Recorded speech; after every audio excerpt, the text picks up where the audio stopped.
Hello friends, NK Prajapati classes में आपका स्वागत है। टॉपिक पढ़ेंगे राजस्थान के ऊर्जा संसाधन, जिसमें कि परंपरागत ऊर्जा संसाधन और गैर परंपरागत ऊर्जा संसाधनों के बारे में विस्तार से वर्णन करेंगे। तो सबसे पहले जो होता है ऊर्जा की बात करें तो ऊर्जा का मतलब होता है किसी भी देश के आर्थिक विकास में ऊर्जा एक महत्वपूर्ण संसाधन माना गया है। विश्व में भारत के समान ही राजस्थान का ऊर्जा क्षेत्र भी विविधता से परिपूर्ण माना गया है। राजस्थान निर्माण के समय यहाँ 15 छोटे विद्युत गृह थे, जिनसे कुल स्थापित विद्युत क्षमता की बात करें तो मात्र 13.27 मेगावाट थी।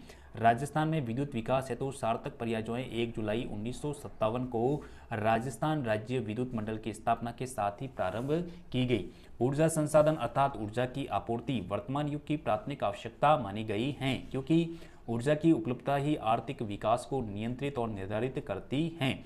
वर्तमान में उद्योग, परिवहन, कृषि से लेकर घरेलू कार्यों आदि सभी क्रियाओं में ऊर्जा की आवश्यकता होती है, क्योंकि वर्तमान जो युग है मशीनरी का युग है। मशीनों को चलाने के लिए हमें किसकी आवश्यकता होती है? ऊर्जा की आवश्यकता होती है। संविधान में विद्युत को समवर्ती सूची में स्थान दिया गया है। क्वेश्चन आता है विद्युत किसमें? समवर्ती सूची में। राजस्थान में मार्च 2021 तक ऊर्जा की जो अधिष्ठापित क्षमता की बात करें 21,979 मेगावाट थी, लेकिन अधिष्ठापित क्षमता वर्ष 2021-22 में दिसंबर 2021 तक 1342.50 मेगावाट की वृद्धि की गई। इस प्रकार दिसंबर 2021 तक अधिष्ठापित क्षमता बढ़कर 23,321.40 मेगावाट हो गई।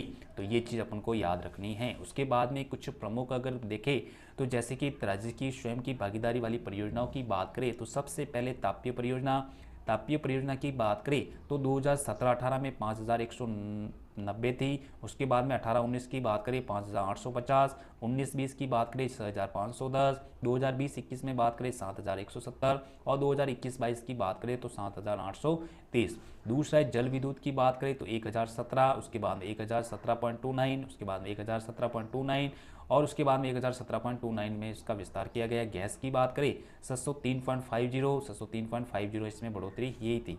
उसके बाद में अगर बात करें तो केंद्रीय परियोजना से राज्य को आवंटन की बात करें तो तापीय परियोजना में 1793.50, उसके बाद में ये 17-18 और जो 21-22 में जो हुआ था 1903.46।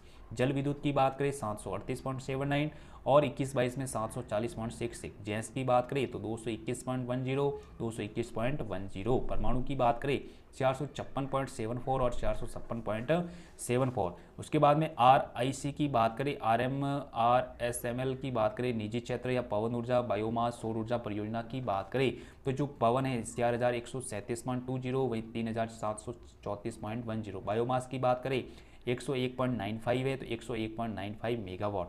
सौर ऊर्जा की बात करें 1656.70 तो अभी 2970.60।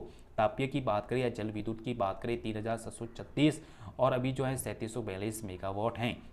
उसके बाद में ऊर्जा के स्रोत की बात करें तो ऊर्जा के स्रोतों को दो भागों में विभक्त किया गया। सबसे पहले ऊर्जा संसाधन जो होता है दो प्रकार के, सबसे पहला परंपरागत ऊर्जा संसाधन और दूसरा है गैर परंपरागत ऊर्जा संसाधन।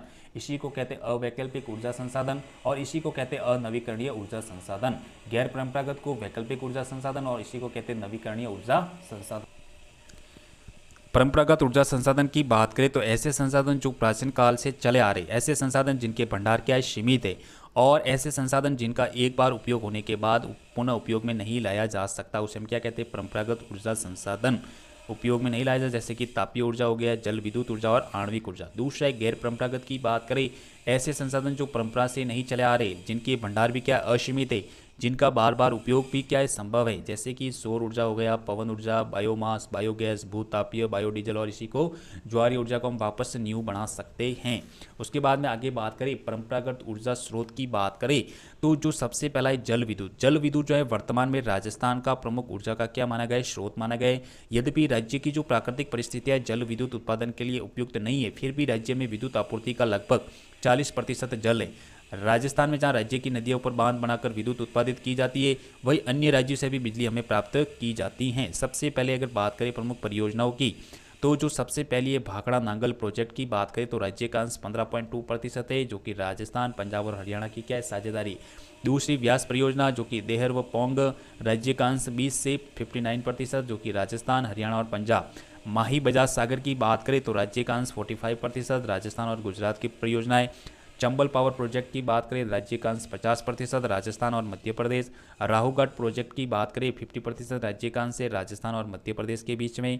अनाज प्रोजेक्ट की बात करें तो बांसवाड़ा में राजस्थान। जाखम लघुफन बिजली की बात करें Pratapgarh Rajasthan.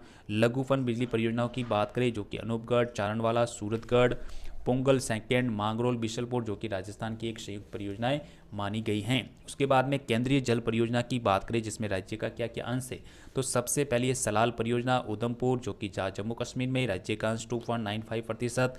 National hydro power corporation NHPC Uri परियोजना की बात करें तो बारामुल्ला जम्मू कश्मीर, राज्य का अंश 8.960% एनएचपीसी।